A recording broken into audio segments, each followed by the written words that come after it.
Hi, I'm Nick Gillespie with Reason TV. Today my guest is Salon.com's Glenn Greenwald, the author of several best-selling books including How Would a Patriot Act and A Tragic Legacy. Glenn has also just authored a Cato Institute policy study on drug decriminalization in Portugal and the lessons that we can take from this virtually completely successful experiment. Let's talk about drug decriminalization in Portugal. Your paper is Lessons for Creating Fair and Successful Policies. First, tell us what is the difference in Portugal between decriminalization and legalization? Well, the difference in general is the idea that legalization means that there are no longer any legal prohibitions of any kind on drug consumption, usage, or possession. Whereas in a decriminalized framework, the law continues to prohibit drug usage, but it's completely removed from the criminal sphere, so that if you violate that prohibition or do the activity that the law says you cannot do, you're no longer committing a crime, you cannot be turned into a criminal by the state. Instead, it's deemed to be an administrative offense only, and you're put into an administrative proceeding rather than a criminal proceeding. Explain very quickly what happened in Portugal. Well, what's interesting is the impetus behind decriminalization, which took place in 2001, was not that there was some drive to have a sort of libertarian ideology perfected based on the idea that adults should be able to use whatever substances they want, nor was it because there's some idyllic upper middle class setting. I mean, Portugal is a very poor country. It's not Luxembourg or Monaco or something like that. In fact, in the 1990s, they had a spiraling out of control drug problem. Addiction was skyrocketing. Drug-related pathologies were increasing rapidly.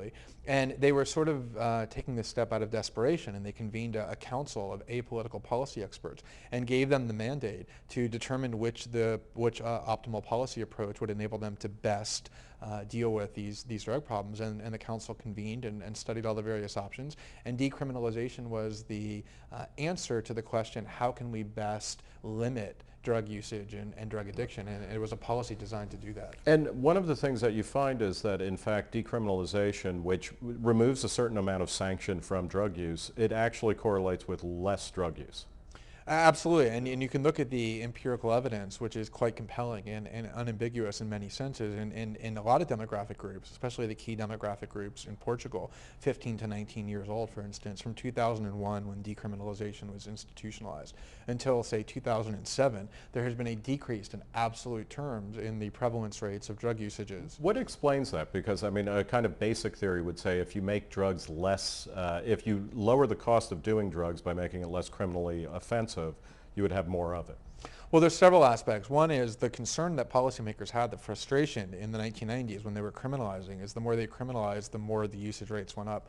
And one of the reasons was because when you tell the population that you will imprison them or treat them as criminals if they identify themselves as drug users, or you learn that they're using drugs, what you do is you create a barrier between the government and the citizenry, such that the citizenry fears the government, which means that government officials can't offer treatment programs, they can't communicate with the population effectively, they can't offer them services.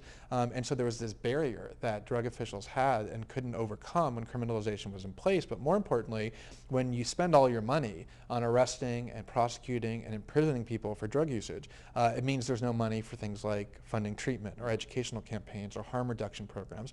And once Portugal decriminalized, a huge amount of money that had gone to putting its citizens into cages was freed up, and it enabled the government to provide meaningful treatment to people who wanted it. And so addicts were able to turn into non-drug users, and usage rates went down. What's the relevance for the United States? We have a incredibly vexed history with drug policy. We also have much higher than average drug usage rates. We have more people in prison because of drugs, et cetera.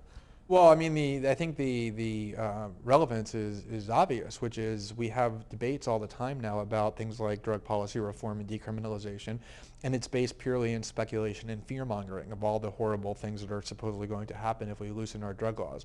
And we can remove ourselves from the realm of the speculative by looking at Portugal, which actually decriminalized 7 years ago in full every drug, and see that none of those parade of horribles that's constantly warned of by decriminalization opponents actually came to fruition. Lisbon didn't turn into a drug haven for drug tourists. The explosion in drug usage rates that was predicted never materialized. materialized. In fact, the opposite happened. And interestingly, the populace was split before decriminalization as to whether it was a good idea 8 years ago, whereas now there's a virtual consensus across the political spectrum in Portugal that decriminalization has succeeded, and there's no movement to return to the criminalized framework. Let's switch gears a little bit. At Salon, as well as in your books, you write a lot about civil liberties. You were an unsparing critic of George W. Bush for all totally understandable reasons on civil liberties. How is Obama shaping up on civil liberties? Not very good. I think that some of the signs are still inconclusive. For example, there was a flurry of symbolic executive orders in the first week designed to placate civil libertarians, such as Including yourself. Including myself, Yes. but it didn't. It worked for about a day or so. Although it was clear from the beginning that most of the difficult questions were put off. So if you close Guantanamo in a year, that's a marginally good thing. But then if you retain the right or the claimed right to detain people without due process, or worse, you create perniciously named national security courts that are by design intended to constrict due process and make it easier to detain people without having to prove their guilt, and you move that into the United States, you actually transplant Guantanamo from Cuba into the United States, that actually could make things a lot worse. And they've retained a lot of executive power theories that Bagram detainees have no habeas corpus rights, that state secrets enable the president to bar entire lawsuits, even ones that challenge his legality. And he's been slow to release various torture memos, right? That's right. In fact, there are 3 in particular that are supposedly the most graphic, detail, and graphic not in terms of intelligence disclosures, but in terms of authorizing what are clearly war crimes that are still concealed, and the ACLU has continuously been battling. What is guiding Obama? I mean, I think all of us expected that Obama would be better on civil liberties and better on executive power than Bush had been.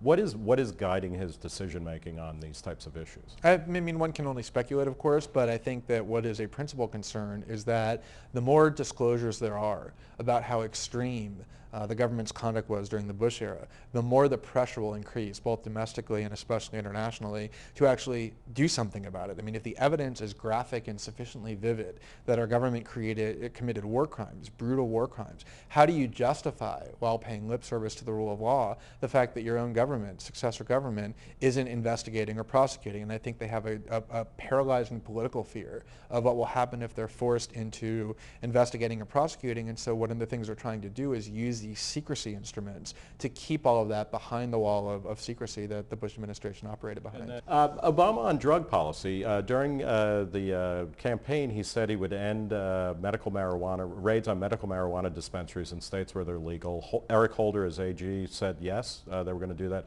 There have been a couple of raids since then. Do you think Obama will be good on drug policy or fair to middling? Well, I mean, again, I think things are quite preliminary, but I thought it was actually rather discouraging. One could even say infuriating to watch him respond to the question that people who he invited online to submit questions and vote on them decided was the most important one. He sort of scoffed at the question about drug legalization, kind of reacted like an adolescent would, giggling and snickering at the very mention of marijuana. And I don't think anyone expected him to advocate legalization, but the idea that he reinforced the notion that it was a frivolous concern and that the only people interested would be people who want to get high or who are otherwise freakish, I thought was a very discouraging sign. And as you say, the DEA in the last week raided a perfectly legitimate medical marijuana dispensary in San Francisco that had a permit from the health department, going in with guns and raiding it, and it seemed to be a violation of that policy as well. So I don't think the signs are very encouraging initially. Well, maybe we'll meet again in Portugal then. That'd be great, Yeah. and we can take advantage of the drug laws and do some field research. Thank you very much. Our guest has been Glenn Greenwald of Salon.com, who has authored a Cato Institute public policy paper on drug decriminalization in Portugal. Thanks again for coming. My pleasure.